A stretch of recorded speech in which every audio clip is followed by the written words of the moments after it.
Bonjour et bienvenue à l'Église Jésus-Christ, Roi des Nations, pour ce message de culte du 19 avril 2026. La porte de Mifkad, le rassemblement des troupes cette fois-ci. Donc précédemment, nous avons vu le rassemblement des élus et le rassemblement des serviteurs bien avant.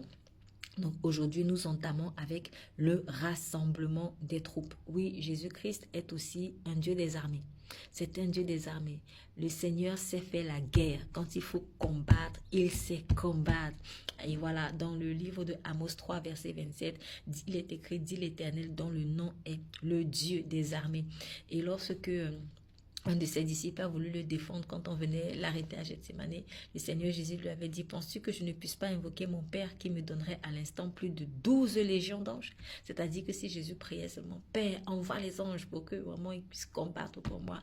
Ah oui, Dieu allait le faire. Le Seigneur a des myriades et des milliards d'anges en fait qui peuvent,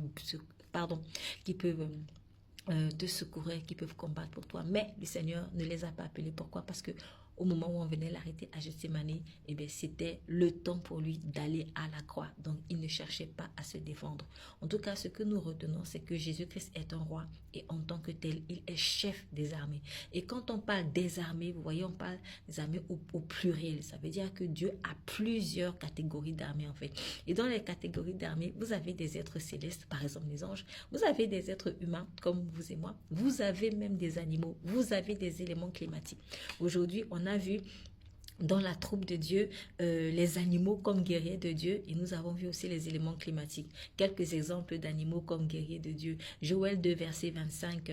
Je vous remplacerai les années qu'ont dévoré la sauterelle, le gilec, le asile et le gazam, ma grande armée que j'avais envoyée contre vous. Dieu appelle ces insectes-là sa grande armée. Quand Dieu avait jugé Pharaon, il avait envoyé des grenouilles, des poux, même des poux, vous vous rendez compte, même des poux. En tout cas, quand Dieu décide de combattre pour son peuple, quand Dieu décide de combattre pour son élu, il peut utiliser tout et n'importe quoi, des fourmis, en fait, tout ce que vous voulez. Au niveau des éléments climatiques, j'ai été touchée par Exode chapitre 9 en fait, où vous voyez que Dieu en combattant en fait contre Pharaon, il a envoyé la grêle mêlée de tonnerre et de feu. Exode 9 verset 17 à 18 et 22 à 26. Tout cela pour combattre contre les Égyptiens qui refusaient de laisser partir son peuple. Dans 2 Samuel chapitre 18, précisément verset 8 à 9, quand il y avait le combat entre l'armée d'Absalom qui s'était rebellée contre son père en lui faisant coup d'état et l'armée de David qui était le roi légitime, on vous dit le combat s'étendit sur toute la contrée et la forêt dévora plus de peuple ce jour-là que l'épée n'en dévora. La forêt dévora plus de peuple ce jour-là que l'épée n'en dévora. Mais comment est-ce qu'une forêt peut combattre pour des personnes? C'est pas possible si ce n'est pas Dieu qui est derrière. Ça veut dire que ce que les guerriers de David même avaient réussi à faire en tant que soldats, en fait, c'était bien peu par rapport à ce que la forêt avait réussi à faire. Donc, je sais pas, les gens peut-être tombaient dans des trous. Bref, vous avez un exemple clair avec Absalom.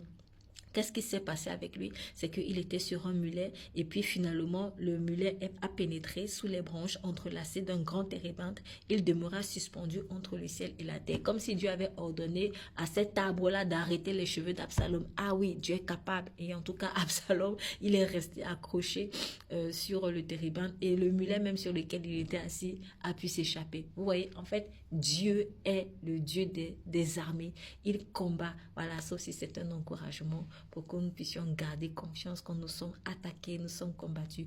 Dieu combat pour nous et il peut utiliser tout et n'importe quoi. La prochaine fois, nous allons voir les anges et les êtres humains dans la troupe de Dieu. Écoutez le message du culte dans son intégralité. Vous êtes bénis.